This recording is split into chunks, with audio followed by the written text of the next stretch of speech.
Hello, everybody. David Shuster here. Homeland Security Secretary Kristi Noem is now getting annihilated over problems at the Federal Emergency Management Agency, or FEMA. House Democrat Jared Moskowitz, who before entering Congress was the director of emergency management for the state of Florida, is holding nothing back. Noem has absolutely destroyed FEMA. In fact, I would tell you FEMA is in worse shape than any other agency right now in all of government. And I don't even know if the White House knew what Kristi Noem was doing, and they're finding out in real time as we head into hurricane season the damage she has caused. 20% of the workforce is gone. Some of the most experienced people took buyouts. You got regional offices that are completely empty. She held on to $10 billion of previously declared disaster money. That's money that can't go back into the field so that cities, counties, municipal co-ops, electric companies are ready. She has this new rule that anything over $100,000 has to come to her. That's interesting. Is that going to make FEMA faster? That seems like more red tape and more bureaucracy. In fact, it delayed a response to the Texas floods. FEMA acknowledges that urban search and rescue teams had to wait 3 days before being deployed. The director of those FEMA rescue teams is so infuriated by the constraints, mismanagement, and chaos that he just resigned. A few months ago, Kristi Noem fired FEMA Administrator Cameron Hamilton because Hamilton publicly defended and advocated for FEMA's continued existence. Noem replaced Hamilton, who had years of disaster response experience, with David Richardson, a commander in the Marine Corps who has no disaster response experience. After a week at FEMA, Richardson acknowledged he did not have a plan for the Atlantic hurricane season. Then, the Texas floods washed in, and it was clear that Richardson was unprepared for that as well. Let me say this, no offense to Mr. Richardson, who is the interim FEMA administrator, not Senate confirmed, of course, because he doesn't meet the requirements since he has no FEMA experience and he has no emergency management experience. So when you ask me what myself, who is an expert in the industry, is going to learn from a guy who literally just showed up on the scene, I'm going to learn nothing from him.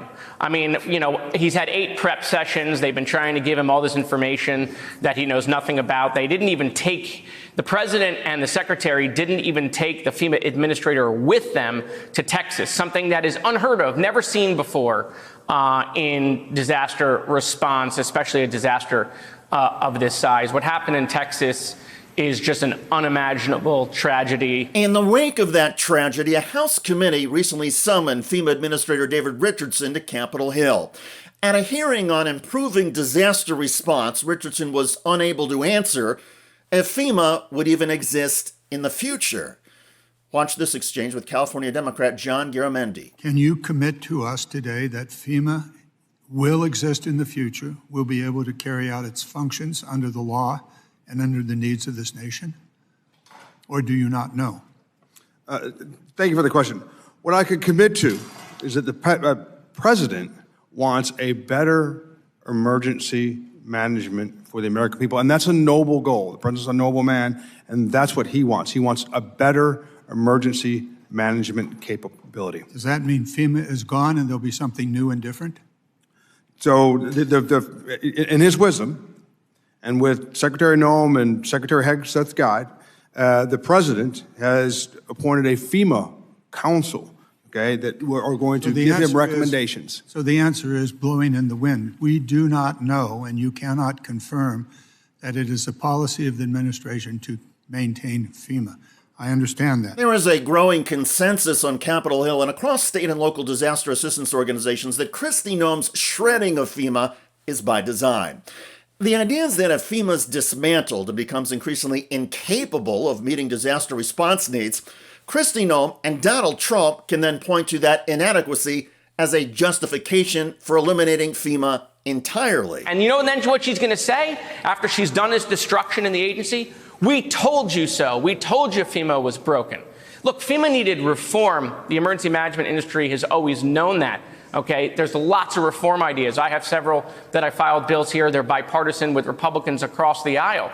But that's not what Kristi Noem did. What Kristi Noem did was absolute destruction of the agency. And I pray we have an easy hurricane season, because if we don't, states are in for a rude awakening. A big state like Florida, which has extensive hurricane experience, may be fine in dealing with even severe hurricanes and destruction this season.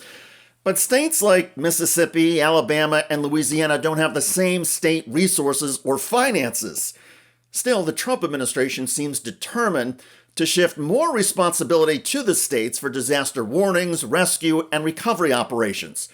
Relatedly, even though the Texas communication systems with the floods have been widely criticized and the overall response has been characterized as ignorant and careless, Trump administration officials are now calling the Texas flood response a model for the future.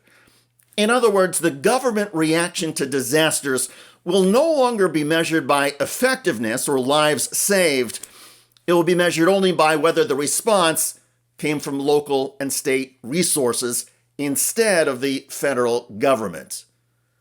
Remarkable. By the way, Donald Trump's trade deal with Japan is now being exposed by economists as a disaster for American consumers. After months of negotiations between the U.S. and Japan, a trade agreement has now been reached. A historic trade deal, says Donald Trump. I just signed the largest trade deal in history. I think maybe the largest deal in history with Japan. We worked on it long and hard, and it's a great deal for everybody.